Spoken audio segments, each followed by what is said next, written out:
আমি চক এই ৰ'দে বতাহে আলি বেলিক আমি বেলিৰ সহায়ত আজি বেলি 3 দিনমান নাই এনেকুৱা আহুকাল পালোঁ থাকি এতিয়া বৰ্তমান আমি ল'ৰাই ছোৱালীয়ে যুৱক আমি ভালেমানকেইজন আছোঁ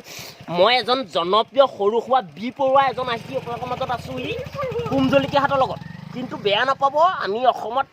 জনপ্ৰিয় মানুহক মনোৰঞ্জন দিয়া বস্তুটো বহুত মানুহে দিব নোৱাৰে কেলে দিব নোৱাৰে কাৰোবাৰ মাইকী টেনশ্যন কাৰোবাৰ গোটৰ টেনশ্যন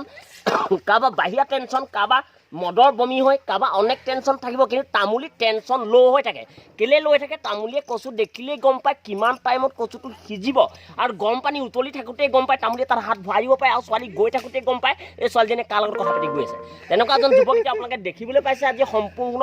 যোৰহাট বাসিন্দাৰ ৰাইজৰ মাজত এয়া আমি বৰ্তমান এইটো ৰাস্তাটো বৰ্তমান চেষ্টা কৰি আছোঁ চৰকাৰে দেখা নাই মই এটা চকুৰে কৈছোঁ মই এইটো চৰকাৰৰ কাৰণে মই জনাম এইটো এই ৰাস্তাটোৰ পাছত আমি মুকলিমীয়াকৈ আজি এখন বৈঠকৰ নিচিনাই হৈছে আমাৰ কেমেৰামেন দাদাহঁতো আছে আৰু আমাৰ লগত ভণ্টিহঁত আছে ৰীতা বিজু শেৱালী বন্তি আমাৰ মাজত আছে তেওঁলোকৰ আমি বাৰু তেওঁলোকৰ যাতে উজ্জ্বল হওক আৰু তেওঁলোকে য'তেই ল'ৰা পতাইছে এটা মিছ কলতে পতক আৰু তেওঁলোকৰ লাইফ ভাল হওক যেনেকৈ লাইটটো লগাই দিলে ৰুমটো পোহৰাই তেনেকৈ কপালখন পোহৰ হওক গোবিন্দ কৃপা কৰক মই ইয়াকে আপোনালোকক ধন্যবাদত জ্ঞাপন কৰিছোঁ এয়া দ্বিতীয় তামুলী কেকটোৱা নন্দেক